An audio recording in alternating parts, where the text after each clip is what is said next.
All right, everyone, I'm Raj Malhotra, that's me. I carry my resume around me at all times, so don't worry about it.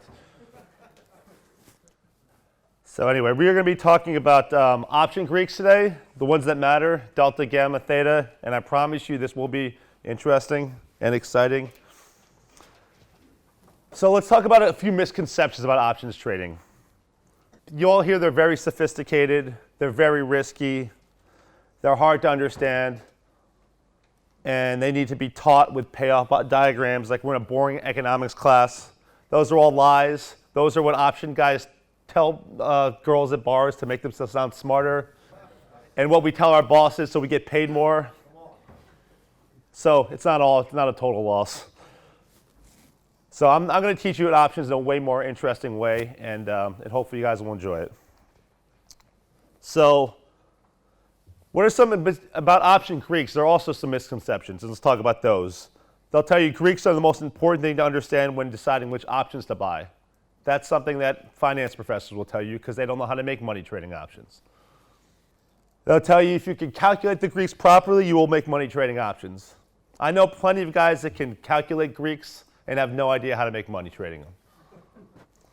They'll tell you calculating Greeks is more important than coming up with good fundamental ideas. Listen, you can know options backwards and forwards. If you buy calls on stocks that go down, you will never make money.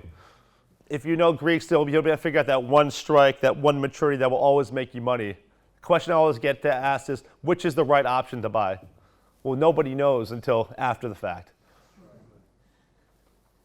But having said that, there are reasons why you should learn about the Greeks. What can Greeks help you do besides totally fuck up your banking system?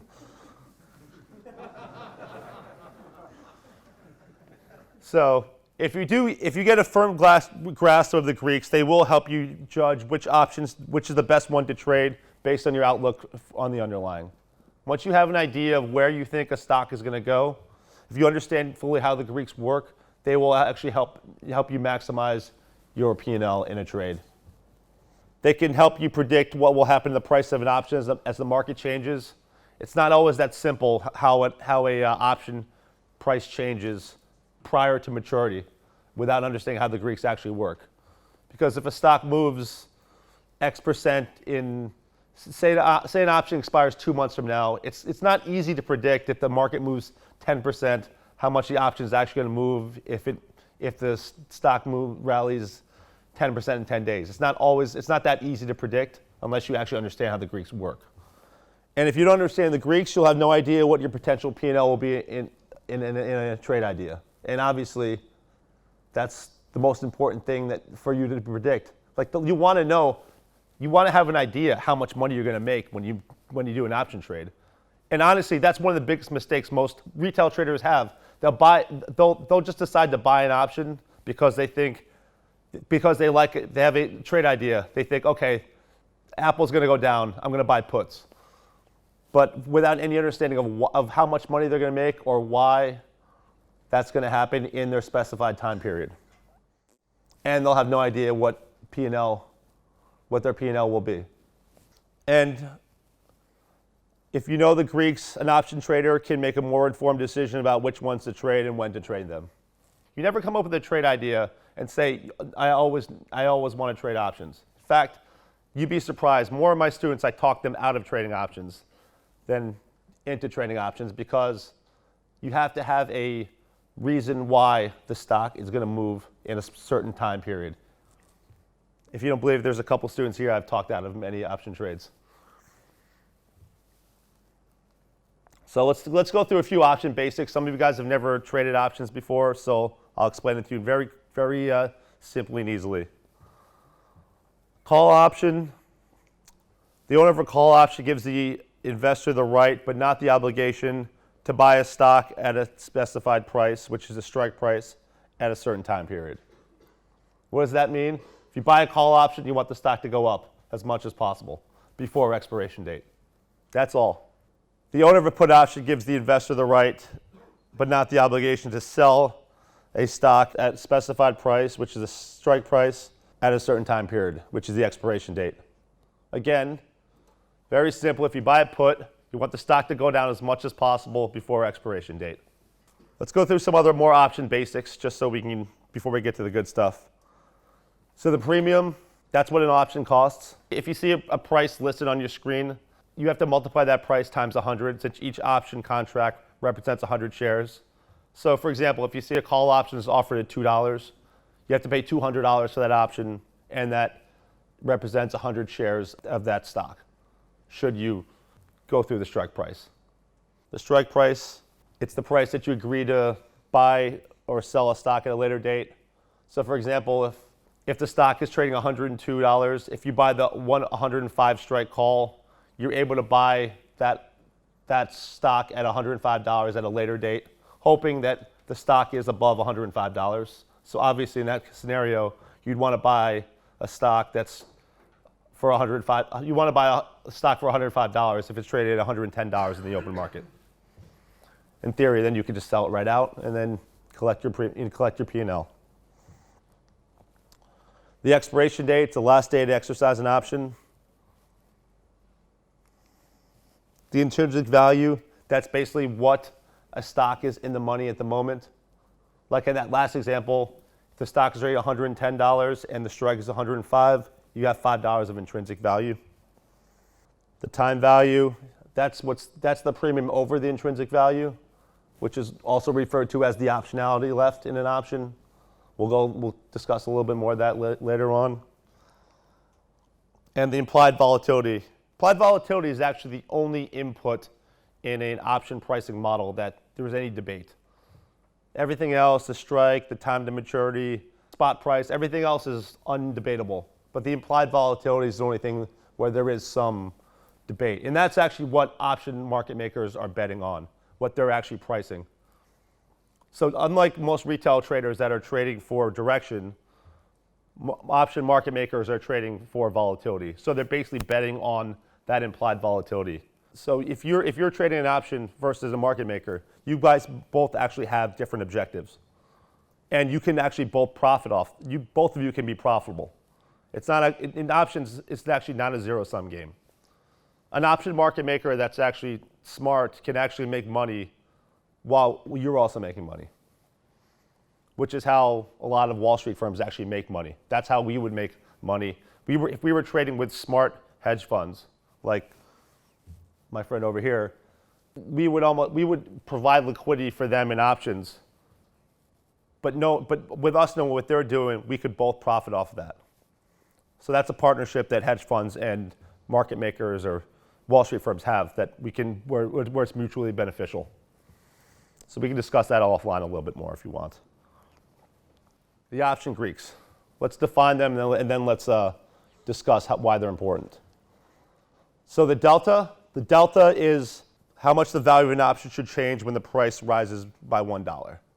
So simply, if the stock goes from $100 to $101, if it's a 50 delta, that means the option price should go up by 50 cents.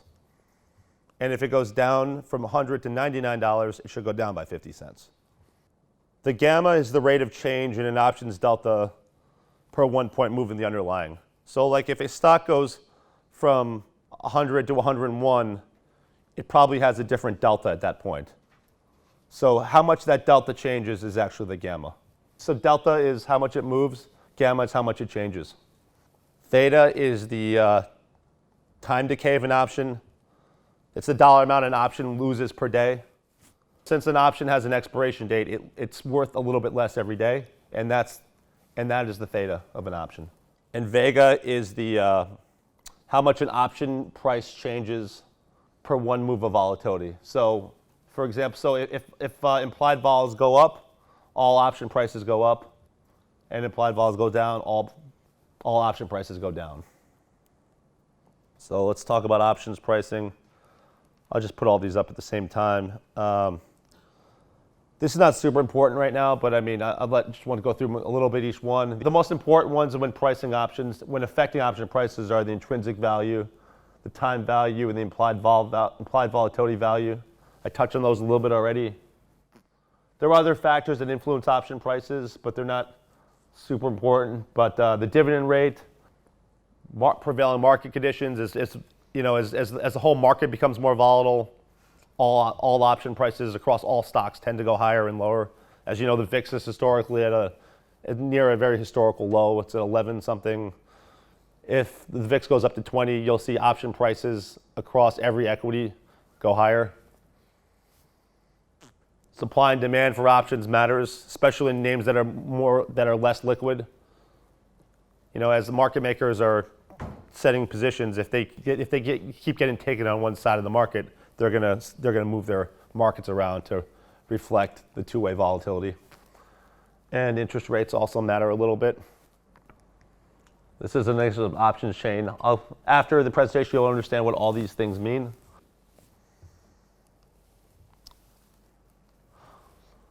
This is strictly from TradeStation. So let's go through Delta first.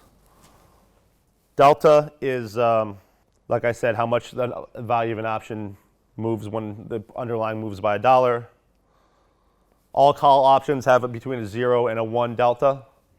That's simply because if you're long on call, as the stock price goes up, the call option always is worth more. So it's always a positive delta. Put options on the contrary have a negative delta. So as stock prices go higher, puts are worth less. So therefore they have a negative delta. Anton touched on this a little bit before, but an at-the-money call delta has around a 50 delta, which is basically because when something's at the money, it's a 50-50 coin flip whether the stock goes up or down. So therefore, it's around a 50 delta. Now the money call option typically have somewhere between a 0 and a 50 delta. And in the money usually has between a 50 and a 1 delta. Does everyone understand why that is? If something's far out of the money, it doesn't change as much. But as something's way in the money, it changes per dollar. So actually, I'll explain this a little bit more in the next slide. An out of the money put delta has between a 0 and a 0.5 delta. And an in the money has between a 50 and a 1 delta. And as the underlying price moves, the delta option changes by the gamma. Now let's discuss what delta actually does for you. This is the most important thing about delta. Even if you don't trade options, this is one thing you should learn. If you look at the options market, this can be a very, very valuable tool for you to look at deltas of options. While it's not entirely accurate, the delta of an option is approximately the probability that an option finishes in the money. For example, a deep in the money option that's virtually certain of finishing in the money, say a 99% chance, will have something like a 99 delta. If you look at an option chain, you'll look, all the very deep in the money options have 99 deltas or 100 deltas, meaning that they just go up and down. A $1 move means a $1 move in the option. $1 move in the underlying means a $1 move in the option because it's going to be in the money. It's 100%. It's almost 100% certainty that this is going to be it's going to finish in the money. So it's actually more valuable for out of the money options, though. Like a far out of the money option, you'll see have with no chance of expiring the money, will have a 0 delta. And like Anton talked about earlier, an at the money option has a 50-50 probability of being in the money because there's a 50-50 chance of the stock going up or down in one day. And if you look up the chain, if you look at higher strikes, you'll see if you see like a 38 delta, that's approximately a 38% chance that option that the stock will trade above that price by expiration. So therefore, delta can be a very valuable tool to estimate probabilities. So there's a clear linear relationship between delta and probability. And this is especially good if you're like looking around earnings and other catalyst-driven events. It can be a good way to actually estimate what are the chances of you making money of this stock getting to this price by this time. When you get really good at deltas, you can start talking to other option traders using it in like everyday life. Like if you say, hey, what are the chances of you showing up tonight? It's about a 50 delta. Or what are the chances of that girl going home with you? 0. Or the chances of your friend Bob getting an SCD in Vegas? 200.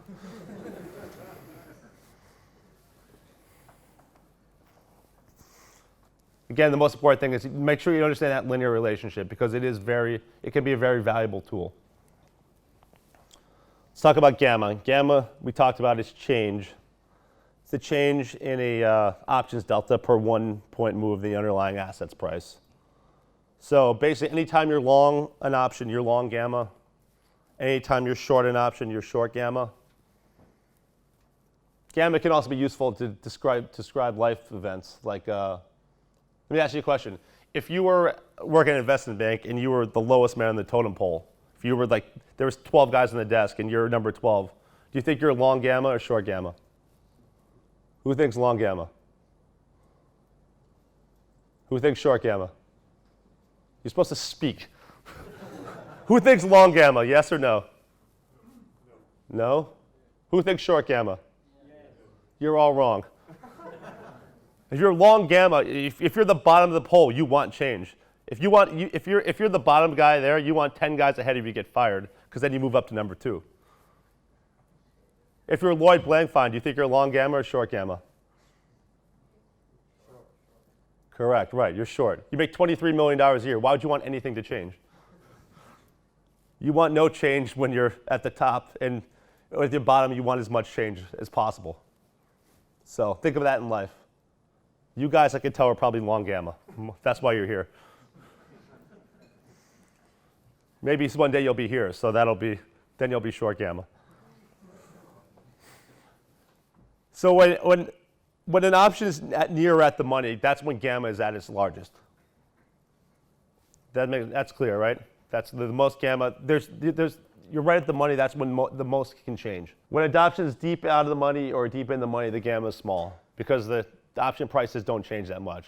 Like if the stock's trading $100 and it's 120 strike call, the stock moves up $2. The option price is not going to change very much because it's still pretty worthless. Gamma calculations are most accurate for small changes of an underlying price. Gamma is constantly moving, so it can be a good way to predict a 1-point move, but a 10-point move, it's hard to predict because the gamma will change over the life of that move. So when a stock has a big move, it can be hard to estimate the P&L because of the fact that the gamma is inconsistent. And that's why it's the hardest one to predict with a big market move. And that's why sometimes calculating gamma actually requires complicated software. It's the hardest one. If you need software for anything, calculating gamma is probably the hardest one to estimate. However, understand this. This is very important. Gamma is the Greek that adds the most to your P&L. If you're buying an option, you want to buy an option with a lot of gamma, and you want it to move a lot, because when it expires, it has this acceleration factor. So when you buy an option, you want to buy one with a lot of gamma, and then when it expires, you want it to be deep in the money and have little gamma. Gamma is getting the most bang for your buck. Everyone good with gamma? All right. Now let's talk about theta. The theta is just simply the time decay. It's what an option loses per day, and there is no way to mitigate the risk. There's no way. If you buy an option, just understand you're paying theta every single day, and there's nothing you can do about it. It's greatest when it's closest to expiration at the money, just like gamma. And most options actually expire worthless due to theta because many retail traders will look at an option chain and decide, oh, this one looks really cheap. They'll buy a far out of the money option, but the option will generally expire worthless before it actually gets to the price that they need to get to. And therefore, it's the Greek that's actually the most misunderstood, even though to me it's actually the most obvious. It's actually the easiest to explain, but it's the most misunderstood, which is kind of surprising. So here's a graph of what theta actually looks like. If you can see, from 120 days out to 90 days, there's not that much theta, and as soon as you get to close to expiration, it almost falls off a cliff. So it's inversely related to time. The less time to maturity, there's more theta. It's not like a linear relationship. So the problem with a lot of bad retail traders, they never look at their theta risk. They look at everything else except what it costs them every day. Remember this. This is very important. Remember, not only when you buy an option, not only do you have to be right, you have to be right in a specified time period. So you're actually, when people tell you that you're buying options reduces your risk, that's not true. That's not entirely true. That's what people that don't understand how options trade tell you. They tell you, okay, now you have limited risk. While that's true in one sense, you are adding timing risk to your trade. So, for example, like if you have a bright idea one day, you think this stock is going to go up, it cannot go up for 6 months. And if you buy stock, you won't lose any money. But if you buy options, you're adding that timing risk to it, and you will lose money. So you're adding that timing risk, which is, you can have like I said, you can have a great idea, but you can be wrong. For example, like Christian Bale's character, if you remember, he basically has the greatest trade idea in the world, in the history of trading, one of the greatest ones. He basically buys puts on the housing market. And if you remember in the movie, he's basically 3 months away from being bankrupt. When his investors tried to redeem, if he allowed them to redeem, he would have lost 100% of his money. Instead, he ended up making 700% or something like that. So that shows you how important timing risk is in options trading. The best trade in the world could have been the worst trade in the world, given 3 months time. Think of theta as like if you're dating a supermodel. I mean, I could look around this room and tell that none of you will ever date one, so.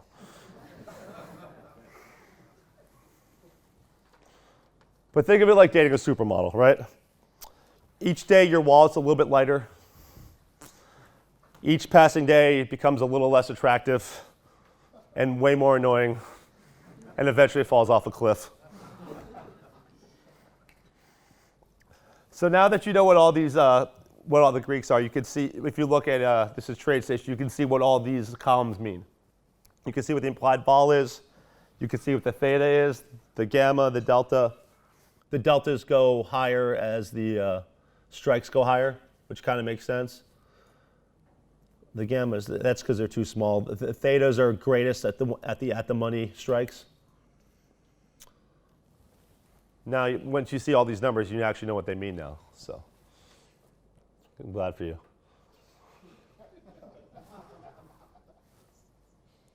All right, so let's see if you guys learned anything. This is a little test. This is going to require some interaction. So, are you guys ready?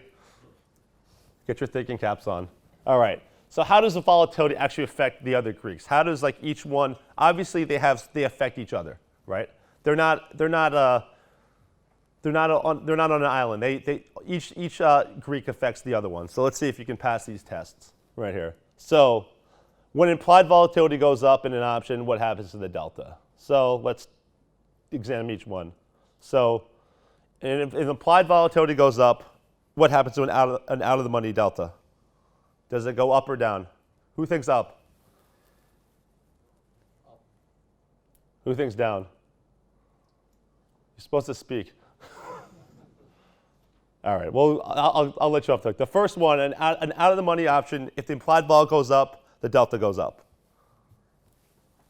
Does anyone understand why? Right, exactly, yes. Right, simple. The likelihood of a big move is greater, so the probability of it being in the money is greater. Well done. You did learn. You might date a supermodel. Okay, what happens to if implied vol goes up, what happens to an at the money delta? If you think it goes up, say up. If you think it goes down, say down. Stays the same. Correct. Stays the same. Well done. No change, right? Because it's not the money. It still doesn't, just because volatility goes up, the chance of going up or down is still the same. It's still 50-50. You might be right, the magnitude of it going up or down might be different, but the coin flip is still up or down. It's still 50-50. No change in delta. This one you should get now. Implied volatility goes down. What happens to an out-of-the-money delta? Who thinks it goes up? Say up. Who thinks down? Oh my God, you guys are actually learning something.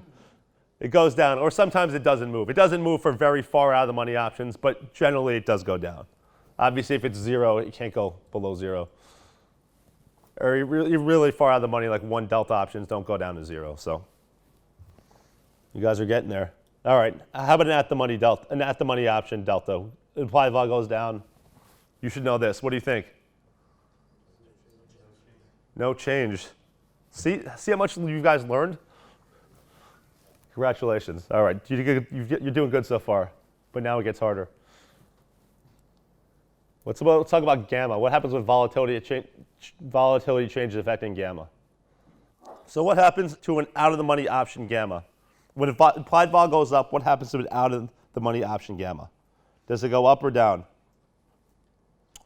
Who thinks up?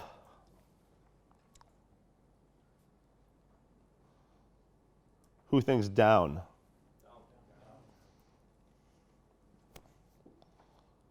Wrong. The out-of-the-money option gamma goes higher. Why is that? It's the same reason delta goes up for an out-of-the-money option. Right, again, the gamma goes up because the delta goes up as well. How about this one? An at-the-money option gamma. Implied vol goes up. Who thinks gamma goes up? Say up. Who thinks down? Say down. One person said down. Down is right. No change. Why? Why is that? You said down. Why do you think down? Well, I mean, is it higher chance of it going down because you're at the top, right? What's that? No, not really. It's because don't worry. You got it right, but no one else did. So don't worry. Whoever got it wrong, please don't worry, because you're not supposed to get this right. The reason is the gamma is greatest when it's at the money, right? So when there's a greater chance for a bigger move, the implied vol goes up. So all the delta, the out of the money option deltas. The reason is because gamma is greatest when it's at the money, right?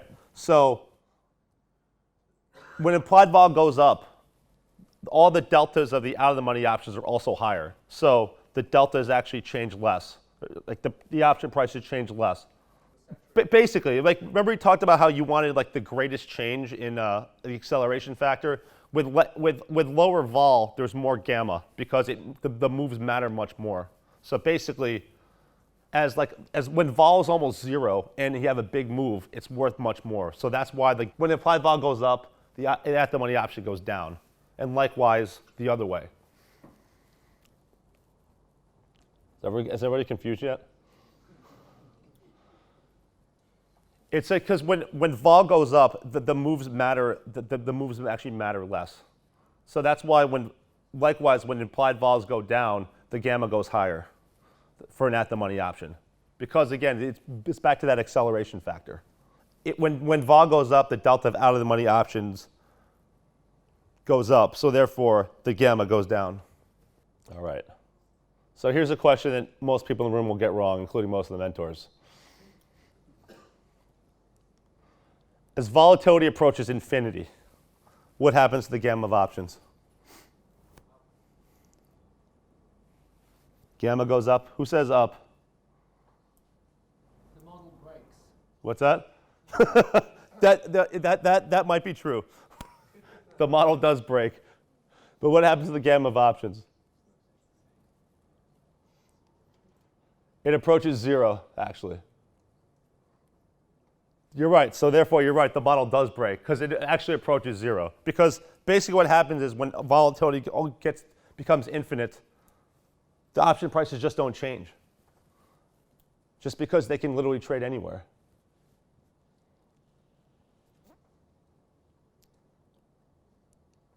Remember when I said before how option traders like to impress people with how smart they are? This is exactly what I'm doing right now.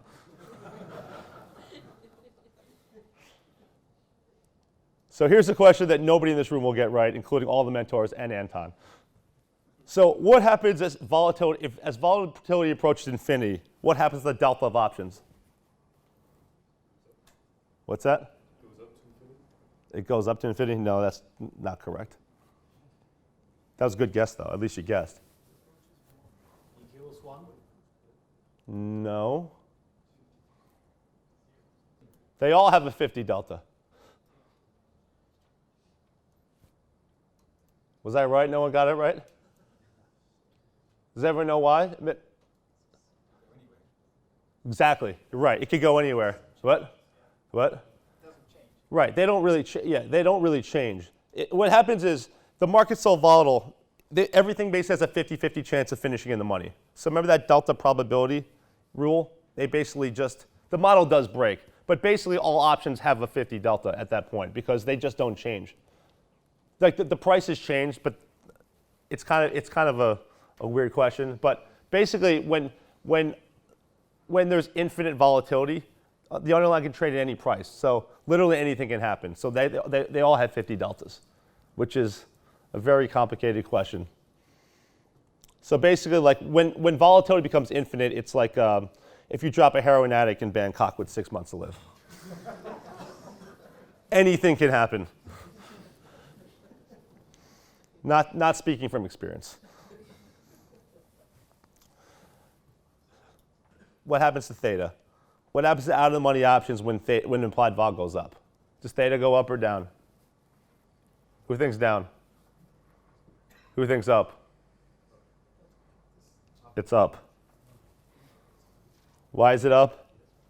Because the options are worth more, but the time to maturity is the same. So therefore, theta just has to go up. Because the amount of days is still the same, but the option price is worth more. So take the premium divided by the time, and it's always more. How about when implied vol goes up? What happens at the money option theta? Does it go up or down? Who thinks down? Who thinks up?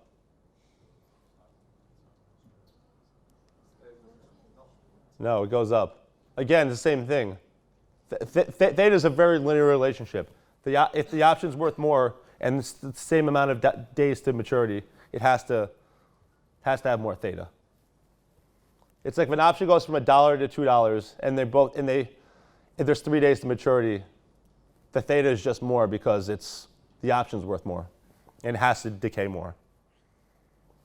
It's like there's a $10,000 car or a $100,000 car.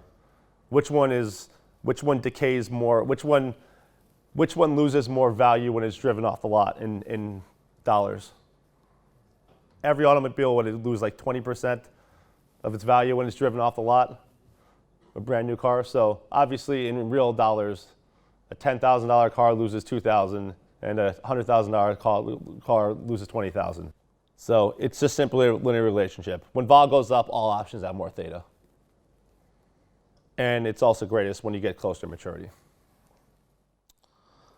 Now that we've discussed all the Greeks, when's it useful to know the Greeks?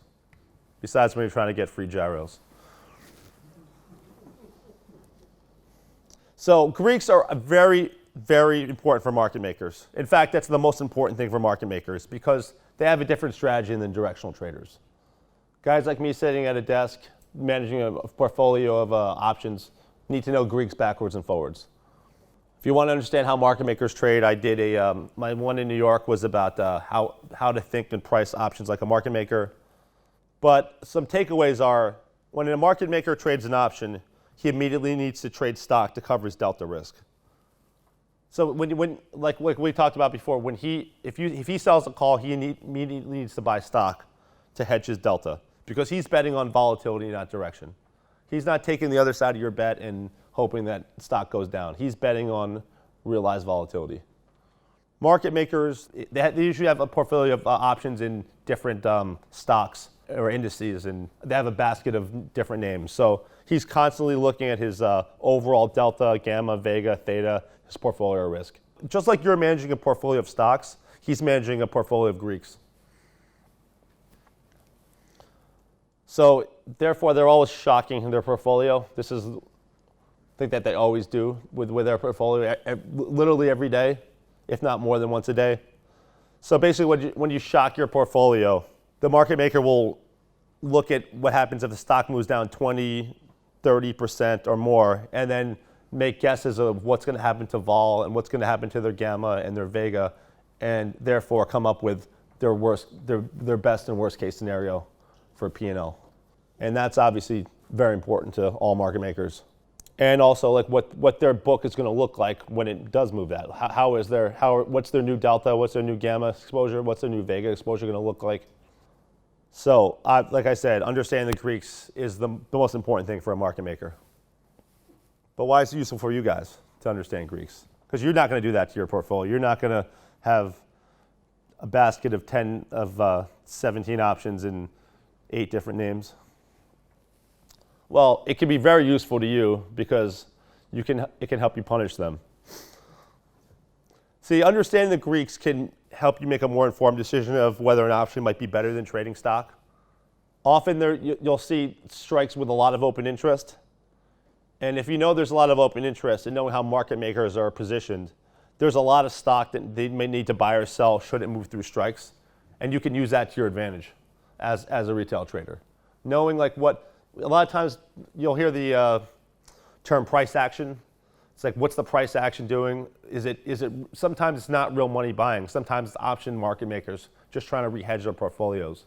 Knowing that because a stock goes through a strike, they need to buy, and below a strike, they need to sell if they're negative, if they're short gamma. So it's a very important thing to understand of the way market makers need to reposition themselves, and you can use that to your advantage should you have a good fundamental view, and you can profit off that. Sometimes it can help you determine whether it's worth selling your stock. Just sometimes it has like a rally through a strike, and whether that's a real move, or maybe you want to sell half your position or hedge it or take profits. But just knowing what the market makers are doing there, it can add to your bottom line P&L. So you still need to drive your ideas with fundamentals, and you can use options to express your ideas, but you only after assessing the marginal benefits of options trading, which is the topic I covered in last year's London seminar. And furthermore, when you're cognizant of the Greeks, you can make informed decisions at big open interest strikes in deciding what to do with your positions. And obviously, understanding the Greeks can make you understand price action and equal more profits. So this is the kind of stuff I cover in mentoring. Here are some other things we cover. How to behave around earnings and other catalyst-driven events. When is the optimal time to buy around these events? How do you estimate the new delta and gamma when a stock has a big move?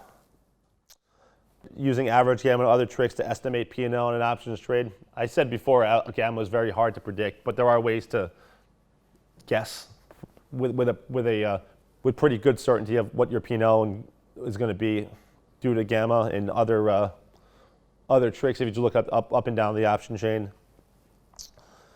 And one thing that's really come around lately is how to play these options around turnaround stories, especially with vols at these levels. There are some ways that have been really that have been working very well. So let's summarize what we learned today. Options are not sophisticated, risky, and hard to understand. You guys passed most of my questions, so there you go. The benefits of options can be huge when understood and traded correctly. Knowing the Greeks is not more important than coming up with good fundamental ideas. However, calculating Greeks won't make you money on a standalone basis. However, they can be very, very useful. Understanding them can help you predict what will happen to the price of an option as the market changes. And if you understand the Greeks, a retail trader can make more informed decisions about which options to trade and when to trade them and how to profit off them. Hope you guys profit off them going forward. Thank you guys.